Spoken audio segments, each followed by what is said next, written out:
मैं अमित आप सभी का अपने YouTube channel Amit Mahindra classes पर स्वागत करता हूं। आज की इस वीडियो में हम बात करने वाले हैं यूपी बीएड के एंट्रेंस का जो एग्ज़ाम है उससे रिलेटेड जो भारत का इतिहास है उसके बारे में बात करेंगे। इस पूरी वीडियो में भारत का प्राचीन इतिहास कवर करने वाला हूं, क्योंकि इसका जो सिलेबस है वो ज़्यादा बड़ा नहीं है, छोटा सिलेबस है। आप पढ़ने को कुछ भी पढ़ते रहो। भारतीय इतिहास के विषय में जानकारी के चार प्रमुख स्रोत हैं: धर्म ग्रंथ, ऐतिहासिक धर्म ग्रंथ, विदेशियों का आक्रमण में विवरण और पुरातत्व संबंधी साक्ष्य। जैसे कि आप देख सकते हैं धर्म ग्रंथ बोलते हैं जैसे कि महाभारत, रामायण, राजतरंगड़ी, पाणिनि की अष्टाध्यायी, इन सब से हमें इतिहास की जानकारी मिलती है। विदेशियों का विवरण, यानी जो भी विदेशी हमारे यहाँ भारत में आए थे घूमने, उन्होंने जो अपनी किताबों में विवरण लिखा है उनसे भी मिलता है।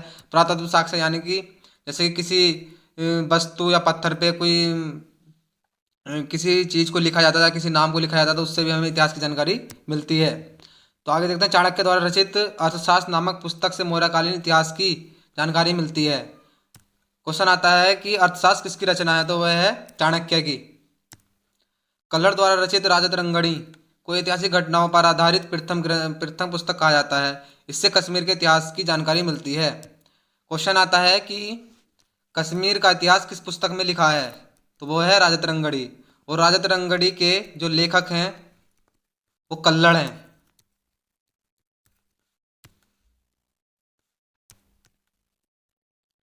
आगे बात करते हैं, पाणिनि द्वारा रचित अष्टाध्यायी से भी प्राचीन भारतीय इतिहास से संबंधित महत्वपूर्ण जानकारियां प्राप्त होती हैं। जो पाणिनि द्वारा जो रचित किताब है वो अष्टाध्यायी है। आगे बात करते हैं, विदेशी लेखकों में मेगास्थनीज, टोलमी, फाहियान, हिंसांग, इंसिंगी, अलबुर्नी, तारानाथ, मार्कोपोलो इत्यादि की पुस्तकें प्राचीन भारतीय इतिहास के प्रमुख कालों के विवरण की महत्वपूर्ण स्रोत मिलते हैं। इन किताबों से भी भारत के जो ऐतिहासिक स्रोत है वो इन लेखकों की किताबों से भी मिलती हैं। मेगास्थनीज सेल्यूकस निकेटर का राजदूत था, जो चंद्रगुप्त के दरबार में आया था। इसके द्वारा रचित पुस्तक इंडिका से मौर्यकालीन समाज एवं संस्कृति के संबंध में महत्वपूर्ण जानकारी मिलती है। जो मेगास्थनीज था वो सेल्यूकस निकेटर का राजदूत था, यानी कि जैसे हमारे इस टाइम होते हैं एम्बेसडर बोलते हैं, उस टाइम पर राजदूत बोला करते थे। तो वो चंद्रगुप्त मौर्य के राज दरबार में आया था।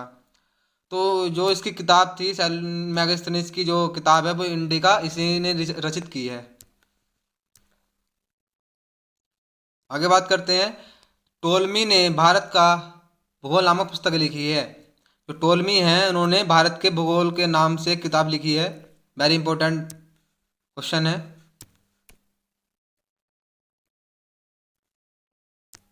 आगे बात करते हैं, चंद्रगुप्त द्वितीय जिसे विक्रमादित्य के दरबार में आने वाले चीनी यात्री फाहियान द्वारा लिखे गए विवरणों से गुप्तकालीन भारत समाज एवं संस्कृति की जानकारी मिलती है। तो इसमें कहा गया है जो चंद्रगुप्त द्वितीय है के दरबार में जो उस टाइम पे फाहियान आया था, उससे गुप्तकालीन भारत समाज व संस्कृति की जानकारी मिलती है कि मतलब वहाँ पर किस तरह का समाज था, कैसी वेशभूषा था, कैसा खान पीन था, क्या संस्कृति, कैसा नाच गाना था। ये सब की जानकारी फाहियान के द्वारा लिखे गए उनके विवरणों से मिलती है।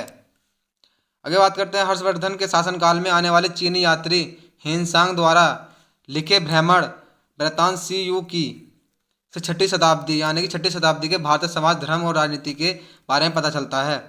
जब हर्षवर्धन का शासनकाल था भारत में, उस टाइम पे चीनी यात्री हिनसांग आया था। उसने CU की जो किताब है वो 6वीं शताब्दी में लिखी थी। तो उसमें भी भारत समाज, धर्म और राजनीति के बारे में पता चलता है।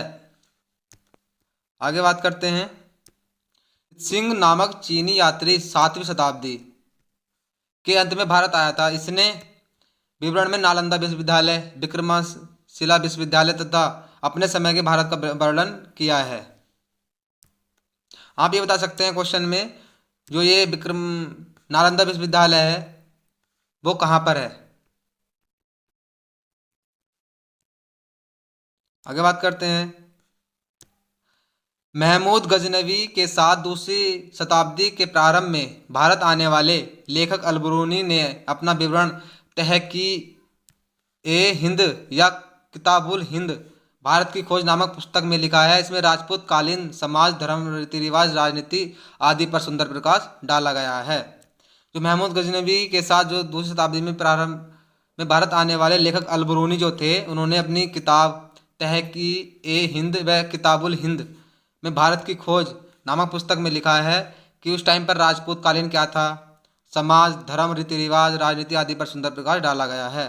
जब आपसे क्वेश्चन पूछा जाएगा कि अलबरूनी की जो किताब है उनका क्या नाम है, तहक़ीक़-ए-हिंद या किताबुल हिंद, हिंदी वर्जन है इसका भारत की खोज।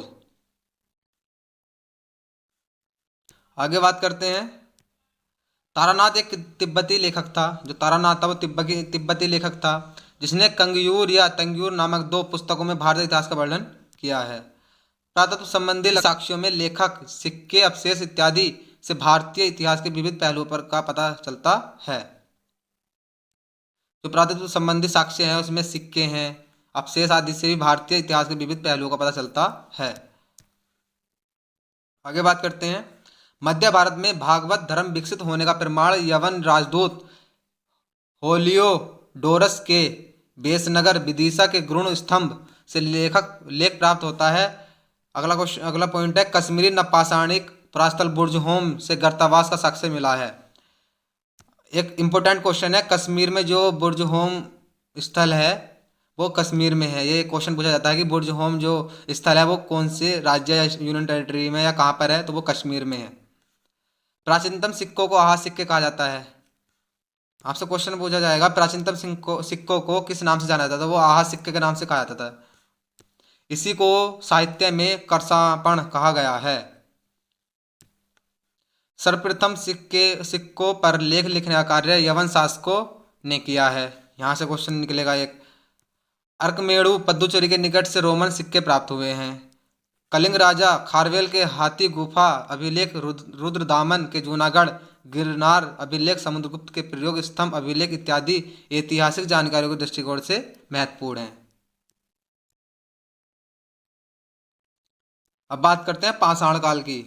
इस पाषाण काल को पत्थर काल भी कहा जाता है। पाषाण माने होता है पत्थर। पाषाण काल को 3 भागों में बांटा गया, पुरापाषाण काल, मध्य पाषाण काल और नवपाषाण काल। सबसे पहले बात करते हैं, पुरापाषाण काल में मनुष्य की जीविका का मुख्य आधार शिकार था। जो पाषाण काल था उसमें मुख्य आधार क्या था जीविका का, वो शिकार था। इस काल को आखेटक तथा खाद्य संग्रह काल भी कहा जाता है। यानी आखेटक में होता है शिकार करना और खाद्य संग्रह मतलब इधर उधर भटककर अपने खाने के लिए भोजन एकत्रित करना। लगभग 36,000 ईस्वी में आधुनिक मानव पहली बार अस्तित्व में आया था। आधुनिक मानव को होमो सेपियंस भी कहा जाता है।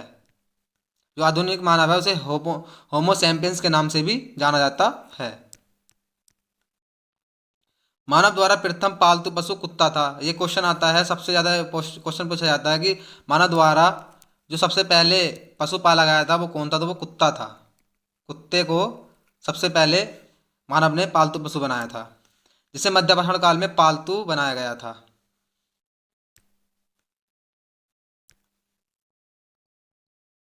आगे बात करते हैं, आग की जानकारी मानव को पुरापाषाण काल में मिली है।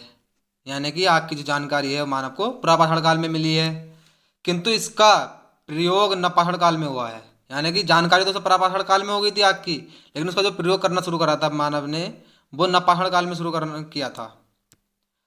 नवपाषाण काल से मानव ने कृषि कार्य प्रारंभ किया। नवी पाषाण काल में ही कृषि कार्य प्रारंभ किया, जिससे उसमें स्थायी निवास की प्रवृत्ति विकसित हुई है।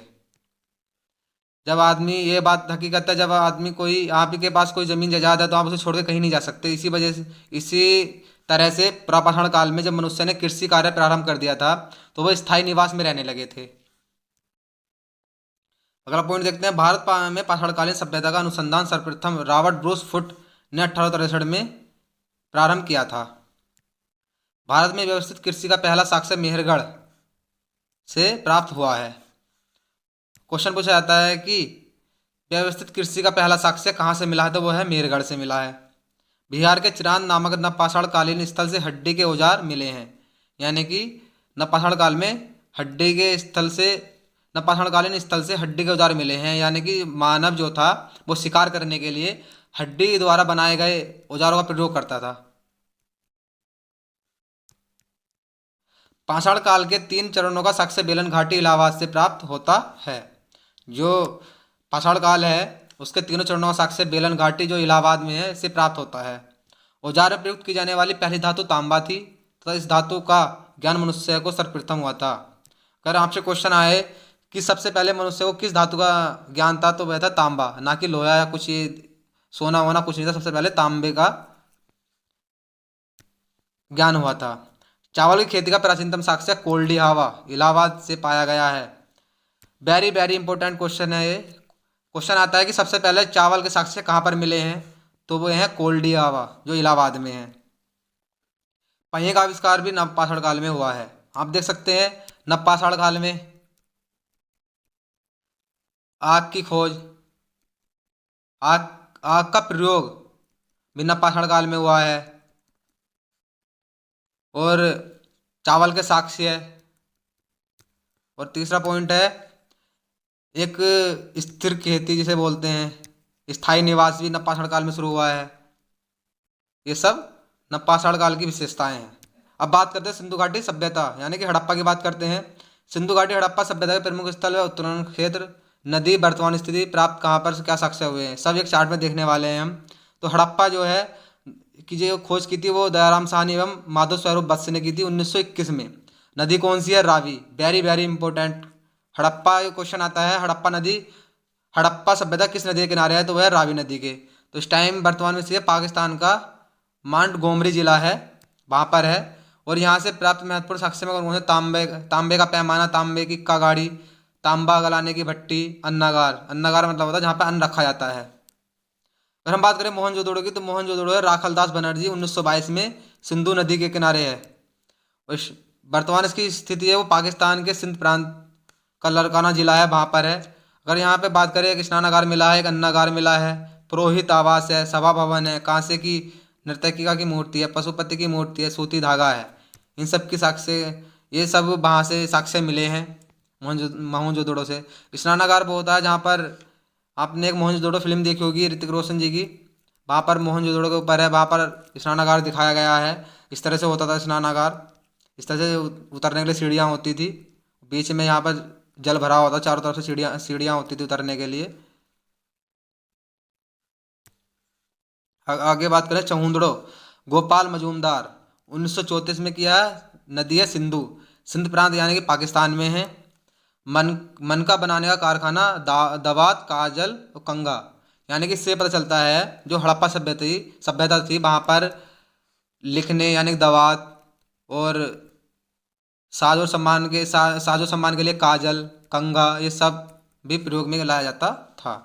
रंगपुर की बात करें तो रंगनाथ राव जी हैं, रंगपुर रंगनाथ। आप देख सकते हैं रंगपुर रंगनाथ से याद रखेंगे। 1953-54 यानी कि आज़ादी के बाद हुआ है। मादर गुजरात का काठियावाड़ जिला है।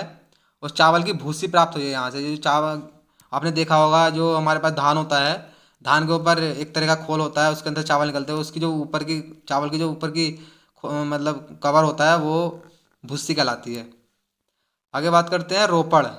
रोपड़ है जगदत्त शर्मा 1953-55 में, और नदी है सतलज। पंजाब का रोपड़ जिला है, आप याद कर सकते हैं, क्योंकि अगर आपको पंजाब के रोपड़ जिले का नाम याद है तो आप याद कर सकते हैं कि रोपड़ जो स्थल है वो जगदत्त शर्मा पंजाब में है। नदी कौन सी है? सतलज है। तो यहाँ पर क्या क्या मिले हैं? मानव के साथ कुत्ते को दफनाने के साक्ष्य मिले हैं, यानी कि यहाँ पे जो साक्ष्य मिले हैं, जो मनुष्य है उसके साथ उसके पालतू पशु जो यानी कुत्ते को दबाने के साक्ष्य मिले हैं। आगे बात करते हैं लोथल, जो रघुनाथ राव जी ने की है। आप देख सकते हैं रघुनाथ जी ने दो खोज की हैं, एक तो रंगपुर की और एक लोथल की।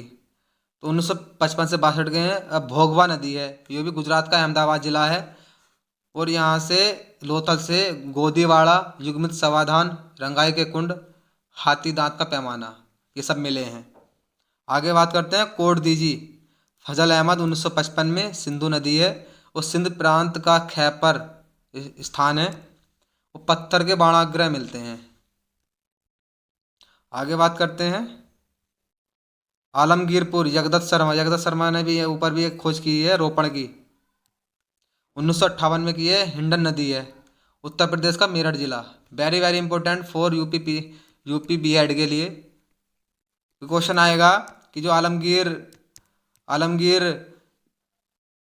प्रमुख स्थल है वो किसने खोज किया है? वो जगदत्त शर्मा ने। नदी कौन सी है? हिंडन नदी है, और उत्तर प्रदेश का मेरठ जिले में है। सांप तथा रीछ की मृण मूर्ति मिली है। कालीबंगा की बात करें तो बी लाल एवं बी ए के थापर ने की है, 1961 में की है। और घग्गर नदी है, राजस्थान का श्री गंगानगर जिला है।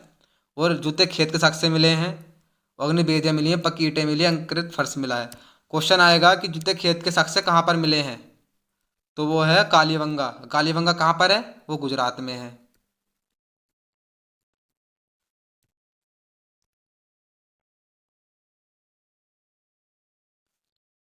आगे बात करते हैं धोलावीरा की। जेपी जोशी। जेपी जोशी जो है उन्होंने 1967-68 में, इसमें नदी नहीं दे रखी है, नदी का पता नहीं है, गुजरात का कच्छ जिला है। वो पालीदार श्वेत पाषाण खंड स्टेडियम, यानी कि जो धोलावीरा वीरा है, तो इससे पता चलता है जैसे स्टेडियम सैंदव की लिपि के 10 बड़े अक्षर, लंबा जलाशय है। अब यहाँ पर स्टेडियम जो मिला है उससे पता चलता है कि हड़प्पा सभ्यता के लोग खेल में भी रुचि लेते थे, यानी खेल चौगान वोगान जो भी हो सकता है। आप देख सकते हैं कि मुगल काल में जो एक शासक था, उसकी मृत्यु चौगान खेलते हुई थी। उसका नाम लिखे, उस शासक का नाम क्या है जिसकी मृत्यु घोड़े से गिरकर चौगान खेलते समय हुई थी। अब बात करते हैं अगले पॉइंट की। सर्वप्रथम 1921 में राय बहादुर दयाराम साहनी ने तत्कालीन भारतीय पुरातत्व विभाग के निदेशक सर जॉन मार्शल के नेतृत्व में हड़प्पा नामक स्थल की खुदाई कर इस सभ्यता की खोज की है। हड़प्पा के पश्चात 1922 ईस्वी में राखलदास बनर्जी ने मोहनजोदड़ो नामक स्थल की खोज की है। रेडियो कार्बन C14 विश्लेषण की पद्धति के द्वारा सिंधु सभ्यता की सर्वमान्य तिथि 2350 ईसा पूर्व से 1750 ईस्वी में मानी गई है।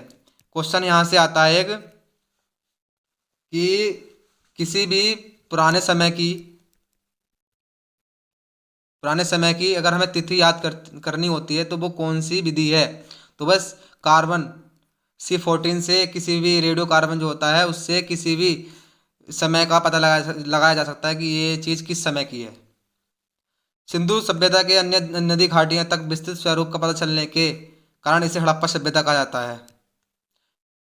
और क्योंकि सबसे पहले सिंधु घाटी सभ्यता में हड़प्पा की खोज हुई थी, तो इसी वजह से इस पूरी सभ्यता का नाम हड़प्पा सभ्यता रखा गया है।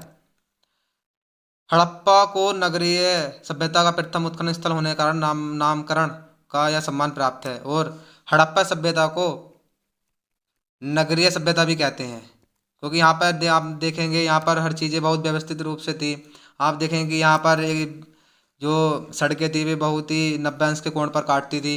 यहाँ पर जो घर होते थे वो मेन रोड की तरफ नहीं खुलते थे। यहाँ पर आप देखेंगे कि ये छोटी छोटी गलियों में खुलती थी। और ये गली, यहाँ पर पानी की व्यवस्था बहुत ही अच्छी थी, तो इसलिए इसे नगरीय व्यवस्था कहते हैं। प्रत्येक जो रोड थी वो अपने आप को एक 90 अंश के कोण पर काटती थी, यानी कि यहाँ पर ये चौराया हो गया, इधर भी किसी भी घर का जो वो होता था गेट, वो मेन रोड की तरफ नहीं खुलता था, यानी कि किसी गली की तरफ जाकर खुलता था। आगे बात करते हैं। सिंधु सभ्यता के अन्य नदी घाटियों के तक विस्तृत स्वरूप का पता चलने के कारण इसे हड़प्पा सभ्यता के नाम से जाना जाता है। और हड़प्पा को इस नगरीय सभ्यता का प्रथम उत्खनन स्थल होने के कारण इसका नामकरण, यह सम्मान प्राप्त हुआ है। भारत में सर्वाधिक सैंधव स्थल गुजरात में प्राप्त किए गए हैं। सिंधु सभ्यता, सिंधु घाटी सभ्यता, हड़प्पा सभ्यता, कांस्य युग सभ्यता भी कहते हैं।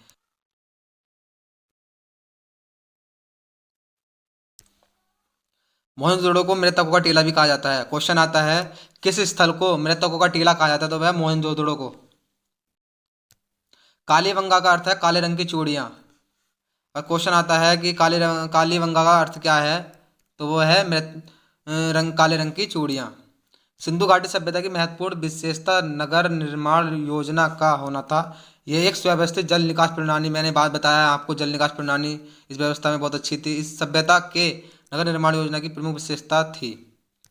हड़प्पा सभ्यता का जो समाज था वो मातृसत्तात्मक था। इस टाइम जो हमारे भारत में पितृसत्तात्मक समाज है, तो उस टाइम पर हड़प्पा में मातृसत्तात्मक समाज था। कृषि तथा पशुपालन के साथ साथ उद्योग एवं व्यापार भी अर्थव्यवस्था के मुख्य आधार थे। हड़प्पा सभ्यता के आर्थिक जीवन का मुख्य आधार कृषि था। जो हड़प्पा सभ्यता थी उसकी जो मुख्य आधार था वो कृषि था। सर्वप्रथम यहीं के निवासियों ने कपास की खेती, क्वेश्चन आया था एक बार यूपी पीसीएस में कि क्या हड़प्पा सभ्यता से कपास की खेती के साक्ष्य मिलते हैं, तो जरूर हाँ मिलते हैं। मेसोपोटामिया में कपास के लिए सिंधु शब्द का प्रयोग किया जाता है तथा यूनानियों ने इसे सिंडन कहा, जो सिंधु का ही एक यूनानी रूपांतरण है। हड़प्पा सभ्यता में आंतरिक तथा विदेशी दोनों प्रकार का व्यापार होता था। व्यापार वस्तु विनिमय के आधार पर होती थी। आप सोच रहे हो वस्तु विनिमय क्या होती है?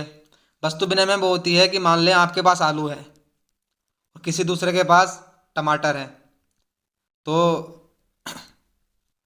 आपके पास सिंगल आलू, तो आप आलू की तो सब्जी बना नहीं सकते, तो आपके लिए टमाटर चाहिए। तो इस तरह से होता था कि आप मुझको आलू दो, मैं तुमको टमाटर दूंगा, तब जाकर मिलकर सब्जी बन जाएगी। तो इसे ही कहते हैं वस्तु विनिमय प्रणाली, यानी कि एक वस्तु के बदले दूसरी वस्तु का मिलना ही वस्तु विनिमय प्रणाली कहलाती है। माप की तौल की इकाई संभवतः 16 के अनुपात में होते थे, यानी कि 16 के माप का मतलब क्या है? 16, 32, 48 इस तरह से होती थी। हड़प्पा सभ्यता में प्रशासन संभवतः वणिक वर्ग द्वारा चलाया जाता था। इस सभ्यता में मातृ देवी की उपासना की जाती थी। इनकी जो मातृ देवी थी उसकी उपासना की जाती थी का प्रमुख स्थान था। साथ ही पशुपति, लिंग, योनि, वृक्षों एवं पशुओं की भी पूजा क्या करते थे। यहाँ से क्वेश्चन आ चुका है कि हड़प्पा सभ्यता के लोग इनमें से किसकी पूजा नहीं करते थे। क्वेश्चन ये था, तो उसमें देखा था पशुपति, लिंग, योनि और इंद्रदेव, तो वो इंद्रदेव नहीं था, तो ये तीनों थे। पशुओं में कुबड़ वाला सांड सर्वाधिक महत्वपूर्ण पशु था। जो कुबड़ वाला सांड है, जिसे हम बोलते हैं आजकल नांदिया बोलते हैं, इस तरह का सांड जिसका कुबड़ उठा हुआ होता है ऊपर का, यहाँ पर ये इसकी गर्दन हो गई और यहाँ पर जो होता था ये, इसे कुबड़ वाला सांड बोलते हैं। इसकी उसकी पूजा का प्रचलन था। इस काल में मंदिर के अवशेष नहीं मिले हैं। इस काल में कोई भी मंदिर के अवशेष नहीं मिले हैं कहीं पर भी। इस सभ्यता के निवासी मिट्टी के बर्तन, मोहरों के निर्माण, मूर्ति निर्माण आदि कलाओं में प्रवीण थे। यानी कि जो इस सभ्यता के लोग थे वे मिट्टी के बर्तन बनाने में उत्कीर्ण थे, मोहरे बनाने में, मूर्ति निर्माण में, इन सब में बहुत ही उत्कृष्ट प्रवृत्ति के थे। मोहरे अधिकांशतः सेलखड़ी की बनी होती थी। हड़प्पा की लिपि भाव चित्रात्मक है। यह लिपि प्रथम पंक्ति में दाएं से बाएं तथा दूसरी पंक्ति में बाएं से दाएं लिखी जाती थी।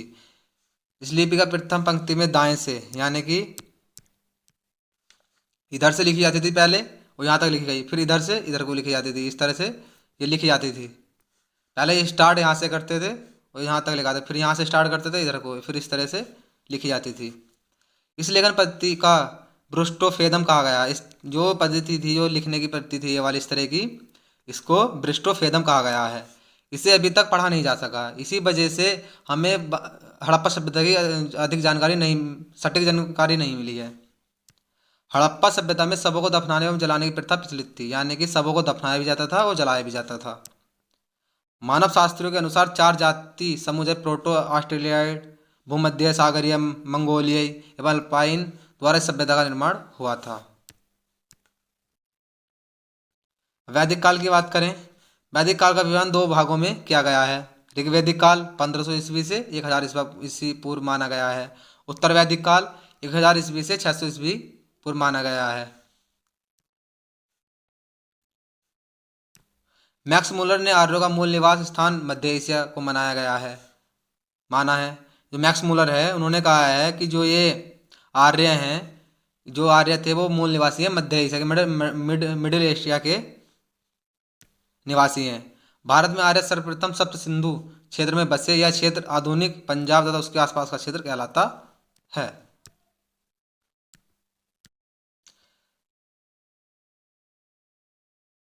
ऋग्वैदिक की बात करें, ऋग्वैदिक काल की, तो ये है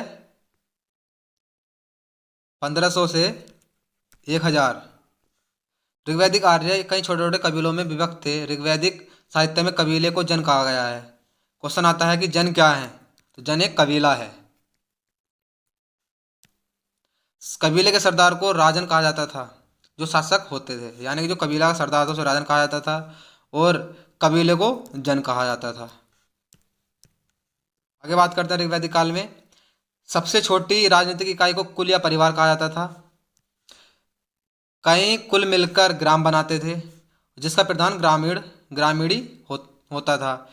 कई ग्राम मिलकर विष होता था और जिसका प्रधान विस्पति होता था। कई विष मिलकर जन होते थे और जिसका प्रधान राजा होता था। ऋग्वेद में जन को 275 बार तथा विश्व को 170 बार उल्लेख किया गया है। सभा समिति एवं विदत राजनीतिक संस्थाएं थी। क्वेश्चन आता है सभा समिति विदत ये क्या थी, तो ये राजनीतिक संस्थाएं थी। परिवार क्या था, पितृसत्तात्मक था। आप देख रहे होंगे कि हड़प्पा में जो परिवार था वो मातृसत्तात्मक था, और यहाँ पर ऋग्वैदिक काल में पितृसत्तात्मक हो गया, यानी पिता का वंशज हो गया है। समाज में वर्ण व्यवस्था थी, यानी कि जो वर्ण व्यवस्था है वो थी। ऋग्वेद के 10वें मंडल के पुरुष सूक्त में 4 वर्णों ब्राह्मण, क्षत्रिय, वैश्य, शूद्र ये वे वर्ण हैं जिनकी आजकल आलोचना भी की जाती है। सोम आर्यों का प्रमुख पेय पदार्थ था। सोम एक तरह का पेय पदार्थ था। यव जो जो को बोला जाता है यव मुख्य खाद्य पदार्थ भोजन था। आगे देखते हैं, समाज में स्त्रियों की स्थिति अच्छी थी। इस समय समाज में विधवा विवाह, नियोग प्रथा, पुनर्विवाह का प्रचलन था, लेकिन पर्दा प्रथा, बाल विवाह, सती प्रथा प्रचलित नहीं थी। सती प्रथा क्या होती है कि किसी का हस्बैंड जब एक्सपायर हो जाता है तो उसी के साथ उसकी वाइफ को भी उस अग्नि में धकेल दिया जाता था। और बाल विवाह यानी कि जैसे कि हमारे इस टाइम 18 साल से नीचे की आयु की लड़की और 21 साल से नीचे की आयु का लड़का शादी नहीं कर सकता, इसे बाल विवाह माना जाता है। और विधवा विवाह यानी कि विधवा विवाह प्रचलित था, यानी कि किसी का हस्बैंड एक्सपायर हो गया तो वो किसी और से भी शादी कर सकती है। पुनर्विवाह का प्रचलन था, यानी कि मान लीजिए किसी लड़की ने शादी की या लड़के ने शादी की और उसके हस्बैंड या वाइफ ने उसे छोड़ दिया तो वो दोबारा शादी कर सकता है। पर्दा प्रथा भी प्रचलित नहीं थी, यानी कि ये जरूरी नहीं था कि किसी लड़की को अपने किसी बड़े व्यक्ति के सामने पर्दा करना जरूरी था, या ऐसा कुछ नहीं था। आगे देखते हैं ऋग्वेदिक नदियाँ कौन कौन सी हैं। कुब्भू कुर्रम के नाम से आधुनिक नाम, और बितिस्ता झेलम कहा जाता है, परुषणी रावी कहा जाता है, बिपाशा ब्यास ये वेरी वेरी इंपॉर्टेंट है बिपाशा, द्वितीय घग्गर कहते हैं, और सुवास्तु को स्वात कहते हैं, कुब्भा काबुल कहते हैं, अस्किनी चिनाब कहते हैं, सतोद्री सतुलज कहते हैं, सदानीरा ये भी इंपॉर्टेंट है, सदानीरा तो गंडक कहते हैं, और गोमती को गोमल कहा जाता है।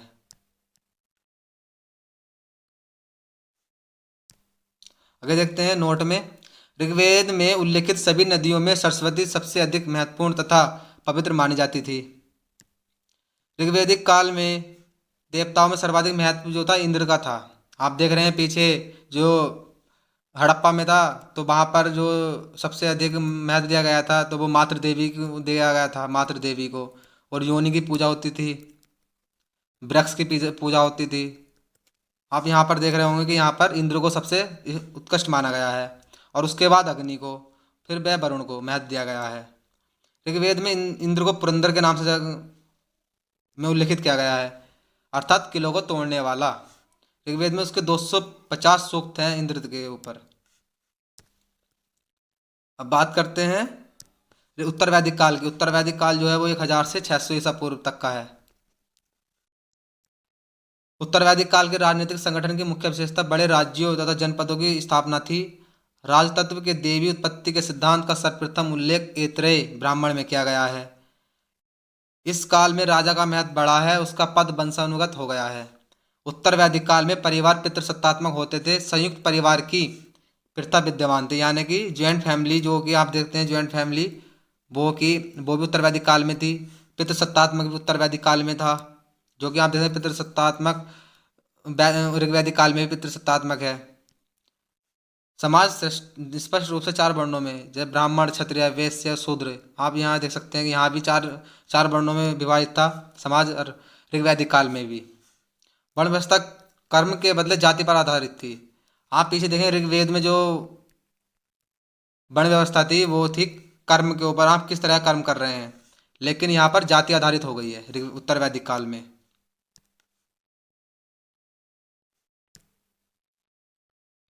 यहाँ पर स्त्रियों की स्थिति अच्छी नहीं थी। आप देख सकते हैं ऋग्वैदिक काल में स्त्रियों की दुर्दशा अच्छी थी, लेकिन उन्हें धन संबंधी किसी प्रकार के राजनीतिक अधिकार प्राप्त नहीं थे। जावलोपनिषद में सर्वप्रथम 4 आश्रमों ब्रह्मचर्य, गृहस्थ, वानप्रस्थ एवं संन्यास का विवरण मिलता है। धार्मिक एवं यज्ञ कर्म कांडों में जटिलता आई है। इस काल में सबसे प्रमुख देवता प्रजापति ब्रह्मा, विष्णु एवं रुद्र शिव थे। लोहे के प्रयोग का सर्वप्रथम साक्ष्य 1000 ईसा पूर्व उत्तर प्रदेश के अतरंजी खेड़ा से मिला है। अगर आपसे क्वेश्चन आए कि उत्तर वैदिक काल में सबसे पहले जो लोहे के साक्ष्य मिले हैं तो वो कहाँ पर मिले हैं, वो उत्तर प्रदेश के अतरंजी खेड़ा में मिले हैं। दर्शन एवं उनके रचयिता सांख्या के हैं कपिल, योग के हैं पतंजलि। आप पतंजलि को याद कर सकते हैं, बाबा रामदेव जो योग करते हैं उससे याद कर सकते हैं। गौतम जो हैं वो न्याय के हैं। पूर्व मीमांसा जो जैमिनी है। उत्तर मीमांसा है बादरायण की है, बेसिस की है कड़ाद या उल्लूक की। वैदिक साहित्य, वेदों की संख्या 4 है। ऋग्वेदिक यह प्राचीनतम वेद है, इसमें 10 मंडल तथा 1028 सूक्त हैं। इसकी जो भाषा है पदात्मक यानी पद में है। इसमें गायत्री मंत्र का उल्लेख है जो सूर्य से संबंधित देवी सावित्री को संबोधित है। जो आप गायत्री मंत्र गाते हैं वो ऋग्वेद से ही लिया गया है। सामवेद, इसमें संकलित मंत्रों का ज्ञान के अवसर पर देवताओं की स्तुति के लिए किया गया है। इसे भारतीय संगीत का मूल कहा जाता है। इसमें जो यज्ञ के मंत्र होते हैं वो सामवेद से लिए गए हैं। यजुर्वेद की बात करें, एकमात्र ऐसा वेद है जिसकी रचना पद तथा गद दोनों में की गई है। आपसे क्वेश्चन आज पूछा जाता है कि ऐसा कौन सा वेद है जिसकी रचना पद व गद दोनों में की गई है, तो वो यजुर्वेद है। यह मूलतः कर्मकांड प्रधान ग्रंथ है। अब बात करते हैं अर्थवेद। इसमें ब्रह्म ज्ञान, औषधि प्रयोग, रोग निवारण, जनतंत्र, जादू टोना जो है टोना टोटका, वो सब अर्थवेद का है। करते हैं उपनिषद की। ब्रह्म विषयक होने के कारण इसे ब्रह्मा विद्या भी कहा जाता है। इसमें आत्मा, परमात्मा एवं संसार के संदर्भ में प्रचलित दार्शनिक विचारों का संग्रह मिलता है। इसकी संख्या 108 यानी 108 है। भारत का राष्ट्रीय आदर्श वाक्य सत्यमेव जयते मुंडकोपनिषद से लिया गया है। 100% क्वेश्चन यानी कि 99.99% जो क्वेश्चन आने की संभावना है वो यहाँ सत्यमेव जयते किस उपनिषद से लिया गया है, तो वो है मुंडको उपनिषद, क्योंकि ये 2019 में भी क्वेश्चन आया था यूपी बीएड में, एंट्रेंस में। वेदांग की बात करें, वेदों के अर्थ समझने एवं सूक्तियों के सही उच्चारण के लिए वेदांग की रचना की गई है। इनकी संख्या जो 6 है। शिक्षा, कल्प, व्याकरण, निरुक्त, छंद एवं ज्योतिषी। बात करते हैं स्मृति की। स्मृतियों को धर्मशास्त्र भी कहा जाता है। मनुस्मृति सबसे प्राचीन है। इसकी रचना 200 ईसा पूर्व से 100 ईसा पूर्व के मध्य की गई है। की बात करें, इसकी संख्या 8 है। सर्वाधिक प्राचीन में प्रमाणिक मत्स्य पुराण है। इसमें विष्णु के अवतारों का उल्लेख किया गया है। जैन धर्म की बात करते हैं। जैन धर्म के प्रथम तीर्थंकर ऋषभ देव थे। इन्हें इस धर्म का संस्थापक भी कहा जाता है। जैन धर्म के कुल 24 तीर्थंकर हुए हैं। महावीर स्वामी जैन धर्म के 24वें तीर्थंकर थे। इन्हें जैन धर्म का वास्तविक संस्थापक माना जाता है। जो एक्चुअल में जो संस्थापक है उन्हें महावीर स्वामी को माना जाता है। जैन धर्म में कर्मफल से छुटकारा पाने के लिए त्रिरत्न का पालन किया गया है। सम्यक दर्शन, सम्यक ज्ञान एवं सम्यक आचरण। महावीर स्वामी संक्षिप्त परिचय की बात करते हैं। इनका जो जन्म हुआ था महावीर स्वामी का कुंडग्राम यानी कि वैशाली में हुआ था। जन्म का वर्ष 540 ईसा पूर्व है। पिता का नाम है सिद्धार्थ और माता का नाम है त्रिशला। लिच्छवी शासक चेटक की बहन थी। पत्नी थी यशोदा। गृह त्याग किया था 30 वर्ष की आयु में। और तपस्थल जम्भृक ग्राम ऋजुपालिका नदी के किनारे है। और केवल्य ज्ञान की प्राप्ति 42 वर्ष की अवस्था में की गई थी। निर्वाण है 468 ईस्वी में पावापुरी में। निर्वाण यानी कि जहाँ पर समाधि ली थी इन्होंने, महावीर स्वामी ने।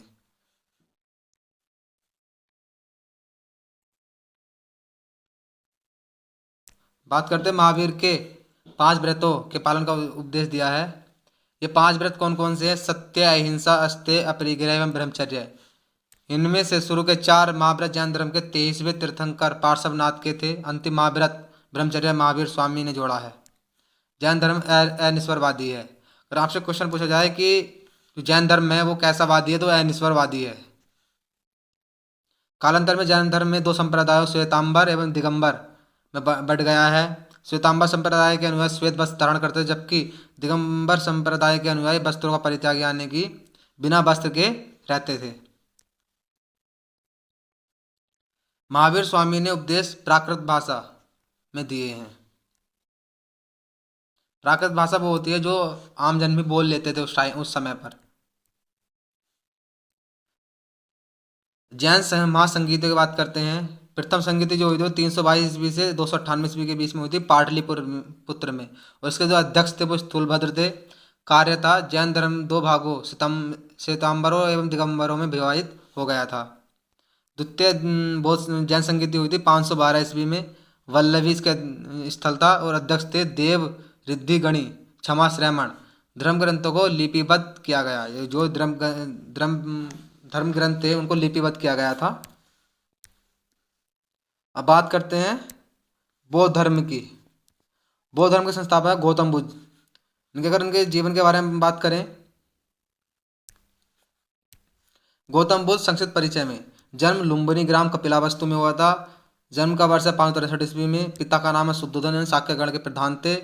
माता थी महामाया, पत्नी थी यशोधरा, पुत्र थे राहुल। गृह त्याग किया है 29 वर्ष की आयु में, और तब की महावीर ने किया था 30 वर्ष की आयु में। तप स्थल की बात करें, उरेवेला निरंजना नदी के किनारे है। ज्ञान है, ज्ञान की प्राप्ति 35 वर्ष की अवस्था में हुई थी। महापरिनिर्वाण हुआ 483 ईस्वी में कुशीनगर में हुआ था। गौतम बुद्ध ने अपना पहला उपदेश सारनाथ में दिया है। बुद्ध ने सांसारिक दुखों के बारे में 4 आर्य सत्य बताए हैं। ये हैं दुख, दुख समुदाय, दुख विशेष, दुख निरोध। गामनी प्रतिपदा है। दुखों से छुटकारा पाने के लिए बुद्ध ने अष्टांगिक मार्ग का उपदेश दिया था। सम्यक दृष्टि, सम्यक संकल्प, सम्यक वाक, सम्यक कर्मांत, सम्यक आजीव, सम्यक व्यायाम, सम्यक स्मृति और सम्यक समाधि के बारे में बताया है। आगे बात करते हैं बौद्ध धर्म में प्रत्यय समुत्पाद को गौतम बुद्ध की शिक्षाओं का सार कहा जाता है। बौद्ध धर्म अनिश्वरवादी था, अनात्मवादी था। बुद्ध, संघ एवं धम्म ये 3 बुद्ध धर्म के त्रिरत्न हैं। बुद्ध के जीवन से संबंधित घटनाएं एवं उनके प्रतीक चिन्ह। जन्म, कमल एवं सांड। ये क्वेश्चन आता है कि ये प्रतीक चिन्ह बौद्ध धर्म के किस जीवन को दर्शाता है। तो जन्म है कमल एवं सांड, गृह त्याग है घोड़ा, ज्ञान है पीपल वृक्ष, निर्वाण पद चिन्ह और मृत्यु है स्तूप। हमने देखा स्तूप जो होते हैं उस तरह के गोल होते हैं। स्तूप होते हैं, यहाँ पर गेट लगे होते हैं, यहाँ पर परिक्रमा करने के लिए तोरण वोरण आदि चीज़ें लगी हुई होती हैं। जातक कथाओं में गौतम बुद्ध की जीवन संबंधी कहानियां मिलती हैं। क्वेश्चन आता है कि गौतम बुद्ध की जीवन की संबंधित कहानियां किस कथा में मिलती है, तो वो हैं जातक कथाएं। बौद्ध ग्रंथों सूत पिटक, विनय पिटक और अभिधम पिटक को सामूहिक रूप से त्रिपिटक कहा जाता है। क्वेश्चन ये आता है त्रिपिटक किसे कहा जाता है, तो सूत पिटक, विनय पिटक और अभिधम पिटक ये त्रिपिटक है। त्रिपिटक की भाषा पाली है। महात्मा बुद्ध ने अपने उपदेश पाली भाषा में दिए हैं। कालांतर कनिष्क के शासनकाल में बौद्ध धर्म का विभाजन हीनयान तथा महायान 2 शाखाओं में हो गया। आप देख सकते हैं जैसे कि बौद्ध धर्म का 2 संप्रदायों 2 शाखाओं में हो गया था, ऐसे ही बौद्ध जैन धर्म का हुआ था श्वेतांबर और दिगंबर में। तो इसका हुआ है हीनयान और महायान। हीनयान शाखा के अनुयायियों ने गौतम बुद्ध के मूल उपदेशों को स्वीकार किया, जबकि महायान शाखा के अनुयायियों ने बौद्ध धर्म की मूर्ति पूजा को प्रचलन किया है। अब बौद्ध संगीति की बात करते हैं। जैसे कि जैन जैन संगीति की बात करते हैं, बौद्ध संगीतियाँ हैं। प्रथम बौद्ध संगीति राजगृह स्थान था और शासन था अजात शत्रु का। समय था 483 ईस्वी पूर्व और अध्यक्ष है महाकश्यप। द्वितीय बौद्ध संगीति है वैशाली में कालाशोक के काल में हुई थी 383 ईस्वी पूर्व में। सबकामी इसके अध्यक्ष थे। और तृतीय बौद्ध संगीति की बात करें पाटलिपुत्र में, उस शासन काल था अशोक का। बैरी ये जो तृतीय और चतुर्थ ये दोनों बहुत ज़्यादा पूछी जाती है। और समय था 251 ईस्वी पूर्व। मोगलीपुत्र तिस इसके अध्यक्ष थे। चतुर्थ बौद्ध संगीति की बात करें कुंडलवन कनिष्क के राज में हुई थी। ईस्वी की प्रथम शताब्दी थे, वसुमित्र इसके अध्यक्ष थे। ये बौद्ध संगीति बहुत ही इंपॉर्टेंट है, यहाँ से क्वेश्चन आने की संभावना अधिकांशतः हर एग्जाम में अच्छी रहती है। आगे बात करते हैं प्राचीन भारत में प्रचलित संप्रदाय एवं संस्थापक। संप्रदाय आजीविका यदृच्छावाद अनिश्चयवादी है। संस्थापक हैं मखलीपुत्र गोसाल आचार्य जित केस कंबलिन। संप्रदाय की बात करें घोर अक्रियावादी भौतिकवादी भौतिक दर्शन है। संस्थापक की बात करें पूर्ण कश्यप पकुधद कच्चायान संजय पेठलपुत्र, ये सब इसके संस्थापक हैं। अब बात करते हैं मगध साम्राज्य। मगध साम्राज्य के बारे में तो आपने बहुत ही सुना होगा, वेरी वेरी इंपॉर्टेंट है। तो यह है 16 महाजनपदों में मगध सर्वाधिक शक्तिशाली महाजनपद था। यानी जब मगध का साम्राज्य था उस टाइम पर 16 महाजनपद थे, तो उसमें से एक मगध भी था। तो ये जो बहुत ही महत्वपूर्ण और शक्तिशाली था। प्राचीन भारत में साम्राज्यवाद की शुरुआत या विकास के श्रेय मगध को ही दिया जाता है। अब मगध साम्राज्य में कौन कौन से वंश आए उनके बारे में देखते हैं। सबसे पहले है हर्यक वंश 544 ईस्वी से 412 ईस्वी। मगध साम्राज्य की महत्ता का वास्तविक संस्थापक बिंबिसार 544 ईस्वी से 492 ईस्वी तक। उसकी राजधानी गिरिव्रज राजगृह था। बिंबिसार ने वैवाहिक संबंधों के आधार पर अपनी राजनीतिक स्थिति सुदृढ़ की। यानी कि उसका जो बिंबिसार था, उन्होंने कहा कि उस राजा की लड़की से शादी करो तो उससे हमारे राजनीतिक संबंध अच्छे हो जाएंगे। बिंबिसार ने अपने राजकीय चिकित्सा जीवक को पड़ोसी राज्य अवंती के शासक चंडप्रोदत महासेन की चिकित्सा के लिए भेजा था। बिंबिसार को उसके पुत्र अजातशत्रु ने बंदी बनाकर सत्ता पर कब्जा जमाया। अजातशत्रु को कुणिक के नाम से भी जाना जाता है। जो अजातशत्रु बिंबिसार का पुत्र था, उसने ही अपने पिता को बिंबिसार को बंदी बनाकर और अपने आप गद्दी पर विराजमान हो गया था। अजातशत्रु के बारे में, अजातशत्रु ने बज्जी संघ के लिच्छवियों को पराजित करने के लिए रथमूसल व महाशिला कट्टक नामक नए हथियारों का प्रयोग किया। आगे बात करते हैं अजातशत्रु के शासनकाल में राजगृह के सप्तपर्णी गुफा में प्रथम बौद्ध संगीति का आयोजन हुआ था। अजातशत्रु का पुत्र उदयभद्र 460 ईस्वी पूर्व से 444 ईस्वी पूर्व हर्यक वंश का तीसरा महत्वपूर्ण शासक था। उसने पाटलिपुत्र वर्तमान पटना की स्थापना की तथा उसे अपनी राजधानी बनाया। बात करते हैं शिशुनाग वंश की। शिशुनाग वंश है, उसके बारे में बात करते हैं। शिशुनाग वंश 412 ईस्वी से 344 ईस्वी तक शिशुनाग वंश रहा है। हर्यक वंश के सेनापति शिशुनाग ने मगध की सत्ता पर कब्जा कर शिशुनाग वंश की स्थापना की। जो हर्यक वंश के सेनापति शिशुनाग थे, उसने मगध की सत्ता पर कब्जा कर लिया और शिशुनाग वंश की स्थापना की। इस वंश के शासक कालाशोक काकवर्ण के शासनकाल में मगध की राजधानी वैशाली थी, जहां द्वितीय बौद्ध संगीत का आयोजन हुआ था। नंद वंश की 344 ईस्वी से 324 ईस्वी की बात करेंगे। नंद वंश का संस्थापक महापद्म नंद था। उसे सर्व क्षत्रात्मक अर्थात सभी क्षत्रियों का नाश करने वाला कहा गया है। महापद्म नंद ने एक क्षत्र राज्य की स्थापना की तथा एक राट की उपाधि धारण की। नंद वंश का अंतिम शासक घनानंद था। इसी शासनकाल में सिकंदर ने भारत पर आक्रमण किया था। वेरी वेरी इंपॉर्टेंट क्वेश्चन है। क्वेश्चन आता है कि सिकंदर ने जब भारत पर आक्रमण किया था तो उस टाइम पर मगध का राजा कौन था, तो वो उस टाइम पर था घनानंद। एक नजर डालते हैं सिकंदर का भारत अभियान पर। सिकंदर मैसेडोनिया यानी मकदूनिया के क्षत्रप फिलिप का पुत्र था। अपने विश्व विजय की योजना के अंतर्गत सिकंदर ने भारत पर आक्रमण किया। झेलम तथा चिनाब के मध्यवर्ती प्रदेश के शासक पोरस पुरु ने सिकंदर का प्रतिरोध किया। सिकंदर एवं पोरस के बीच 326 ईस्वी में झेलम नदी के किनारे भीषण युद्ध हुआ, जिसमें पोरस की हार हुई। इस युद्ध को बिस्तिस्ता का युद्ध या हाई डे स्पीच का युद्ध के नाम से भी जाना जाता है। बाद में सिकंदर की सेना ने ब्यास नदी को आगे बढ़ने से इनकार कर दिया। अंततः सिकंदर को वापस लौटना पड़ा। वापस लौटते समय 323 ईस्वी में बेबीलोन में सिकंदर की मृत्यु हो गई। बात करते हैं मौर्य साम्राज्य की। तो मौर्य साम्राज्य के संस्थापक थे चंद्रगुप्त मौर्य 322 से 298। चाणक्य की सहायता से नंद वंश के शासक घनानंद को अपदस्थ कर मौर्य साम्राज्य की स्थापना की थी। आपको अभी मैंने बताया था घनानंद के ही शासनकाल में सिकंदर ने भारत पर आक्रमण किया था। सेल्यूकस ने मैगस्थनीज को अपने राजदूत के रूप में चंद्रगुप्त के दरबार में ही भेजा था। जो मैगस्थनीज था चंद्रगुप्त के दरबार में भेजा था, वो उस समय चंद्रगुप्त मौर्य थे, मगध मौर्य साम्राज्य के राजा। सेंट्रोकोटस की पहचान चंद्रगुप्त के रूप में सर्वप्रथम विलियम जोन्स ने की है। चंद्रगुप्त मौर्य ने अपने अंतिम समय में जैन भिक्षु भद्रबाहु से दीक्षा लेकर श्रवणबेलगोला में काया कलेश के द्वारा प्राण त्याग दिया था। आगे बात करते हैं बिंदुसार 298 से 272 ईस्वी के अमित्र घात के नाम से भी जाना जाता था। वह आजीवक संप्रदाय का अनुयायी था। बिंदुसार ने सीरिया के शासक एंटियोकस से अंजीर मदिरा एक दार्शनिक की मांग की थी। अशोक 273 ईस्वी से 236 ईस्वी में अपनी प्रजा के नैतिक उत्थान के लिए प्रतिपादित धम्म के लिए विश्वविख्यात है।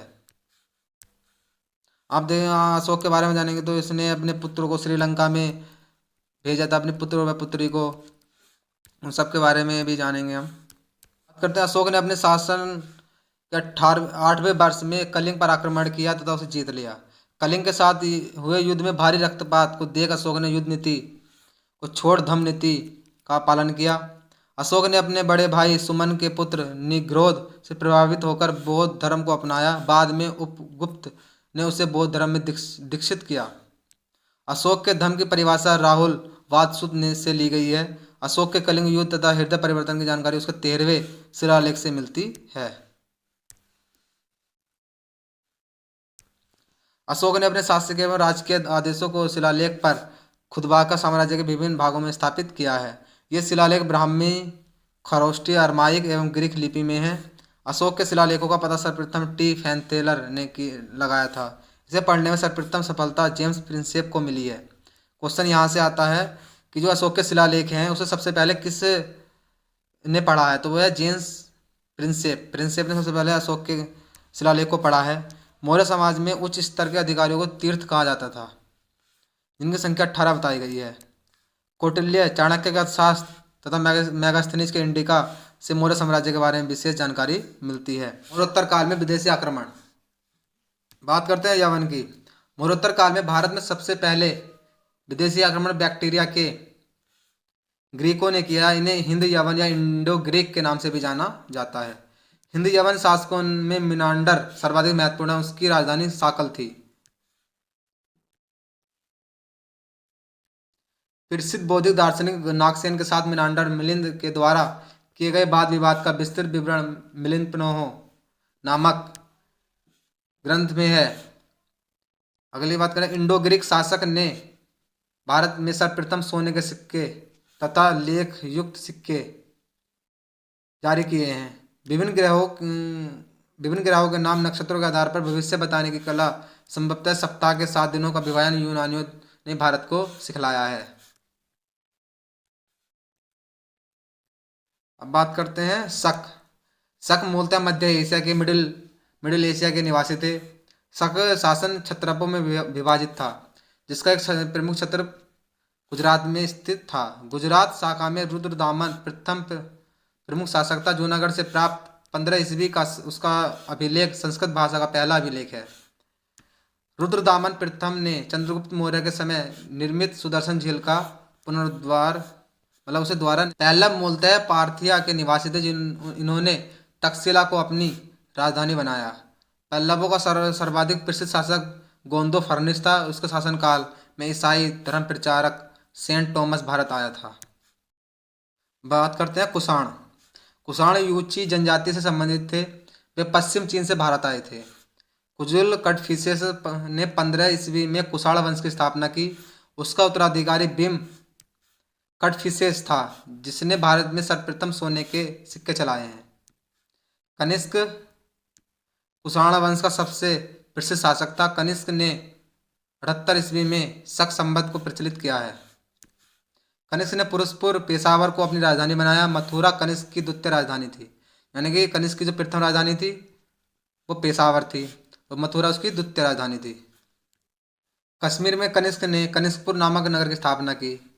क्वेश्चन ये आता है कि कश्मीर में कनिष्कपुर नामक नगर की स्थापना किसने की थी, तो वो कनिष्क था।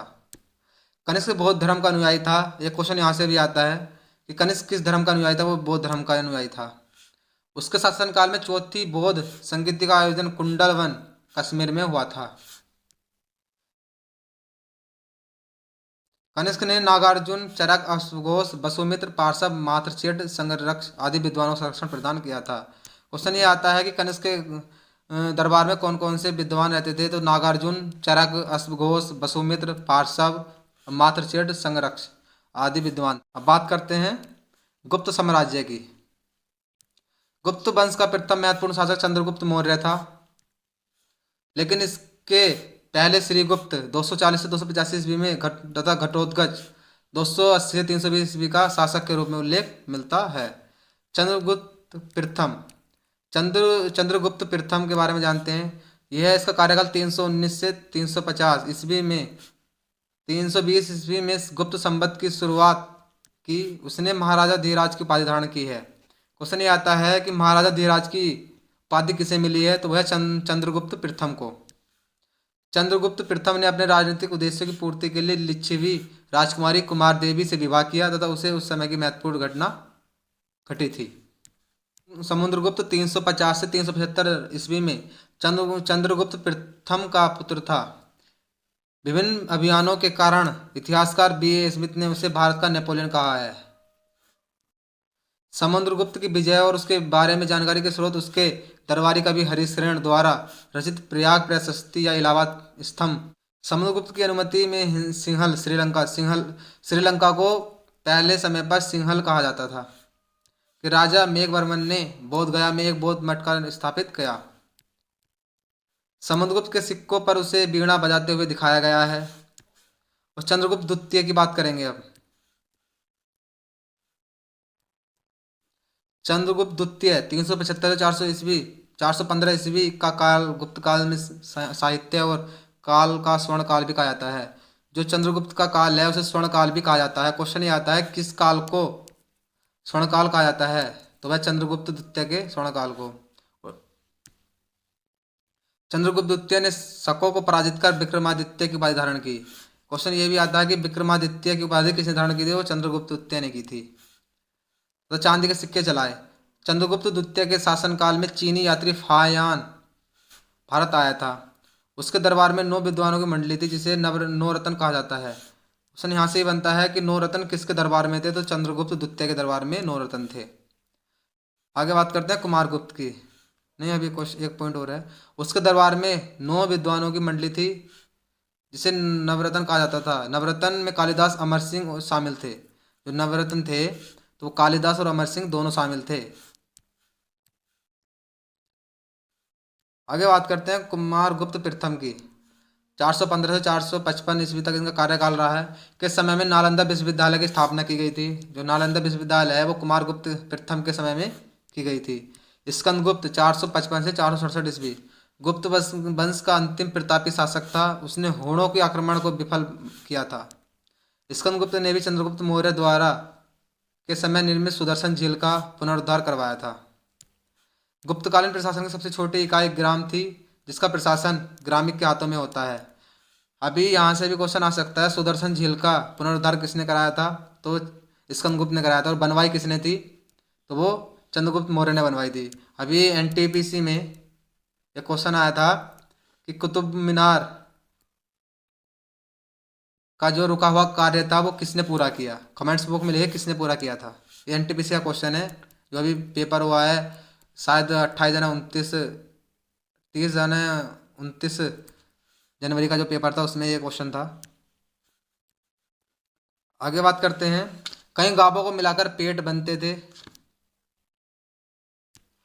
भारत में मंदिरों का निर्माण गुप्त काल से शुरू हुआ है, यानी कि गुप्त काल से ही भारत में मंदिरों का निर्माण शुरू हुआ है।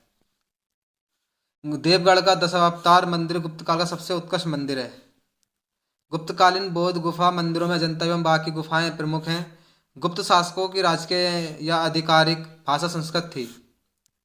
गुप्त काल में भाग एवं भोग राजस्व कर थे, यानी कि क्वेश्चन ये आता है गुप्त काल में जो भाग और भोग था वो किससे रिलेटेड थे, तो वो राजस्व से रिलेटेड थे।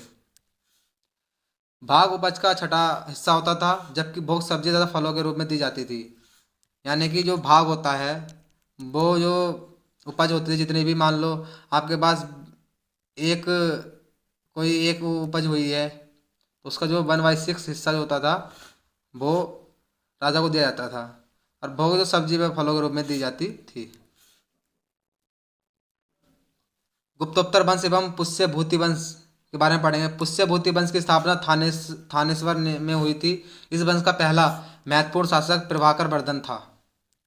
हर्षवर्धन 606 से 647 ईस्वी में इस वंश का महान शासक था। उसने अपनी राजधानी थानेश्वर से कन्नौज स्थानांतरित की थी।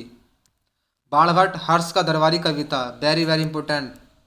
यहाँ से क्वेश्चन आता है कि बाणभट्ट किस का दरबारी कवि था, तो वह हर्ष का। उसने हर्षचरित लिखी है। क्वेश्चन यहाँ से भी आता है कि हर्षचरित किसने लिखी है, तो बाणभट्ट ने। हर्ष ने स्वयं नागानंद, रत्नावली, प्रियदर्शिका नामक नाटकों की रचना की है। बहुत ही ज़्यादा इंपॉर्टेंट है। बाणभट्ट की जो रचनाएं हैं, रत्नावली, प्रियदर्शिका, नागानंद और हर्षचरित, ये तीनों बहुत इंपॉर्टेंट है। आगे बात करते हैं, हर्ष का चालुक्य शासक पुलकेशिन द्वितीय से नर्मदा नदी तट पर युद्ध हुआ था, जिसमें हर्ष की पराजय हुई है। हर्षवर्धन के शासनकाल में चीनी यात्री हिनसांग भारत आया था। हर्ष के ही काल में जो चीनी यात्री हिनसांग था वो भारत में आया था। उसका यात्रा वृत्तांत सी यूकी के नाम से भी जाना जाता है। पल्लव वंश की स्थापना सिंह विष्णु ने की थी। इसकी राजधानी कांचीपुरम में थी। मध्य विलास प्रहसन की रचना पल्लव नरेश महेंद्र वर्मन ने की थी। महाबलीपुरम के रथ मंदिर का निर्माण भी पल्लव नरेश नरसिंह वर्मन प्रथम के समय हुआ था। उसने वातापी कोंड की उपाधि धारण की है। आगे बात करते हैं, राष्ट्रकूट वंश की स्थापना दंतदुर्ग ने की थी। इसकी राजधानी मान्यखेड़ थी। ध्रुव प्रथम राष्ट्रकूट दक्षिण भारत शासक था, जिसने कन्नौज पर अधिकार के लिए त्रिपक्षीय संघर्ष में भाग लिया। अमोघवर्ष जैन धर्म का अनुयायी था। इसने कन्नड़ में कविराज मार्ग की रचना की है। एल्लोरा के प्रसिद्ध कैलाश मंदिर का निर्माण भी कृष्ण प्रथम ने करवाया था। एलोरा एवं एलिफेंटा गुफा मंदिरों का निर्माण राष्ट्रकूट शासकों के द्वारा हुआ है। आगे बात करते हैं, एलोरा के प्रसिद्ध कैलाश मंदिर का निर्माण भी कृष्ण प्रथम ने करवाया था। एलोरा एवं एलिफेंटा गुफा मंदिरों, ये गुफा है, गुफा मंदिरों का निर्माण राष्ट्रकूट शासकों के द्वारा हुआ था। चोल वंश की स्थापना विजयपाल ने की थी। जो चोल वंश है उसकी स्थापना विजयपाल ने की थी। इसकी राजधानी तंजौर थी। चोल शासक राजा राज प्रथम ने श्रीलंका पर आक्रमण करके विजित प्रदेशों को चोल साम्राज्य का नया प्रांत बनाया। राजा राज प्रथम ने तंजौर में राजा राजेश्वर का शिव मंदिर बृहदेश्वर मंदिर बनवाया। राजा राज प्रथम ने शैलेंद्र शासक को नागपट्टम में बौद्ध मठ स्थापित करने की अनुमति दी थी। राजेंद्र प्रथम ने गंगा घाटी के सफल अभियान के क्रम में पाल वंश शासक महिपाल को पराजित किया और इस विजय की स्मृति में उसने गंगे कोडचलम पुरम नगर का निर्माण कराया। स्थानीय स्वशासन चौल साम्राज्य की प्रमुख विशेषता थी। पाल वंश का संस्थापक गोपाल था। उसने ओदंतपुरी बिहार शरीफ में बौद्ध विहार की स्थापना की थी। धर्मपाल ने विक्रमाशिला विश्वविद्यालय का निर्माण करवाया। कन्नौज के लिए एक त्रिपक्षीय संघर्ष की शुरुआत प्रतिहार नरेश वत्सराज ने की थी तथा त्रिपक्षीय संघर्ष का अंत गुज्जर प्रतिहारों को अंतिम विजय से हुआ था। कश्मीर के कारकोट वंश के शासक ललितादित्य मुक्तापीठ ने प्रसिद्ध सूर्य मंदिर मार्तंड का निर्माण करवाया। राजा तरंगड़ी का रचयिता कल्हड़ कश्मीर के लाहौर वंश के शासक हर्ष के दरबार में रहता था। कल्हड़ ने राजा तरंगड़ी की रचना लाहौर वंश के अंतिम शासक जयसिंह के काल में की है। उड़ीसा के गंग वंश के शासक नरसिंह प्रथम ने भी कोणार्क में सूर्य मंदिर का निर्माण करवाया। अब कोणार्क जो मंदिर है वो उड़ीसा में है, उसका जो निर्माण कराया है वो नरसिंह प्रथम ने करवाया था। चंदेल वंश का संस्थापक नुन्नुक था। इसकी राजधानी खजुराहो थी। खजुराहो के मंदिरों का निर्माण चंदेलों ने करवाया था। क्वेश्चन आता है कि खजुराहो का मंदिरों का निर्माण किसने करवाया था, तो वो चंदेल वंश के शासकों ने करवाया था। परमारों की राजधानी उज्जैन थी। जो परमार उनकी राजधानी उज्जैन थी, बाद में चलकर धारा उनकी राजधानी बन गई। धारा थी उनकी राजधानी बन गई। गाइस, अगर आप इस वीडियो लेक्चर की पीडीएफ लेना चाहते हो तो नीचे मेरा टेलीग्राम चैनल दिया हुआ है, वहाँ पर जाकर आप मेरे टेलीग्राम चैनल से जुड़ सकते हैं। टेलीग्राम चैनल का नाम है अमित महेंद्रा क्लासेस। तो आप उस चैनल को जाकर ऐड कर ले। वहाँ पर मैं जो भी लेक्चर लेता हूँ उसकी पीडीएफ डालता हूँ। कृपया मेरे चैनल उस टेलीग्राम चैनल को ज्वाइन जरूर कर लें। परमार वंशी शासक भोज एक महान कवि था। उसने कविराज की उपाधि धारण की थी। भोज की कुछ रचनाओं जैसे समरांग, सूत्रधार, सरस्वती कंठाभरण, विद्या विनोद, राजा मार्तांड आदि प्रमुख थे। भोज ने धार्मिक सरस्वती मंदिर का निर्माण कराया। चौहान शासक अजयपाल ने अजमेर नगर की स्थापना की। क्वेश्चन ये आता है कि अजमेर नगर की स्थापना किसने की है, तो वह चौहान शासक था जयपाल सिंह, उसने की थी। पृथ्वीराज चौहान को राय पिथौरा भी कहा जाता है। और उसके राजकवि चंद्रवरदाई ने पृथ्वीराज रासो नामक एक महाकाव्य लिखा है। Very very important question. Question ये आता है कि पृथ्वीराज रासो के लेखक कौन है, तो वह है चंद्रवरदाई। आगे बात करते हैं। पृथ्वीराज चौहान ने तराइन के प्रथम युद्ध, जो कि 1191 में हुआ था, 1191 में हुआ था, में मोहम्मद गौरी को पराजित किया, किंतु तराइन के द्वितीय युद्ध में 1192 में गौरी से पराजित हो गया। और अनंगपाल तोमर ने दिल्ली शहर की नींव डाली थी। अगर आपसे क्वेश्चन पूछा जाए कि दिल्ली शहर की नींव किसने डाली, तो वो अनंगपाल तोमर ने डाली थी। तो गाइस वीडियो यहीं पर समाप्त होने वाला है, क्योंकि मैंने जो भी यूपी बीएड की जो बुक है, मैंने उसी से ये आपका हिस्ट्री कंप्लीट किया, क्योंकि जो भी उसका सिलेबस है उसी में दिया हुआ है। क्योंकि इसी को पढ़कर, क्योंकि ज़्यादा इसका बड़ा सिलेबस नहीं होता, क्योंकि आपको सिर्फ थोड़ा करंट्स पे थोड़ा ध्यान देना होगा, क्योंकि करंट्स की वीडियो मैं डेली डालता हूँ। 10 MCQ रहते हैं लगभग, सुबह आती हैं लगभग 7 से 8 बजे करीब वीडियो आती है मेरी। अगर आप मुझे चैनल को सपोर्ट करना चाहते हो तो प्लीज़ वीडियो को लाइक करें एंड चैनल को सब्सक्राइब करें, और कमेंट्स बॉक्स में ज़रूर लिखें, क्योंकि अगली जो मेरी वीडियो आने वाली है वो वीडियो आएगी मध्यकालीन भारत। वो भी एक ही वीडियो, एक ही पूरी एक लेक्चर में वीडियो कवर हो जाएगी, पूरा मध्यकाल का भारत का इतिहास। और एक ही वीडियो में मेरा आधुनिक भारत का इतिहास भी कंप्लीट करना चाहूँगा, चाहे वो थोड़ी वीडियो लंबी हो जाएगी।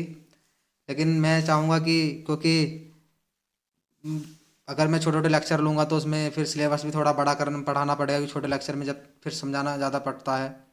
तो यहाँ से कहीं बाहर नहीं जाने वाला है जो भी मैंने इस वीडियो में बताया है, क्योंकि मैंने खुद इसी को पढ़ के मैंने 2 साल पहले अपना गवर्नमेंट कॉलेज लिया था। लेकिन मैंने गवर्नमेंट कॉलेज लिया नहीं है, क्योंकि मेरे को स्कूल डेली नहीं जाना था, इसी वजह से मैंने गवर्नमेंट कॉलेज नहीं लिया। अगर मेरी अच्छी रैंक थी, लगभग 5 साढ़े 5 हज़ार के लगभग रैंक थी मेरी, तो कोई ज़्यादा बड़ी वो बात नहीं है। आप भी अगर थोड़ा सा करंट्स अफेयर्स पे फोकस करोगे और थोड़ा रीजनिंग को भी अच्छे से पढ़ोगे, तो रीजनिंग पर मेरा जो दूसरे टीचर है, मैं उनसे बात कर रहा हूँ, वो जब भी क्लास लेंगे तो मैं आपको अपडेट कर दूंगा। तो अगर प्लीज़ गाइस वीडियो अच्छी लगी तो वीडियो को लाइक करें, शेयर करें, सब्सक्राइब करें मेरे चैनल को। Thanks for watching this video. Have a nice day. जय हिंद, जय भारत।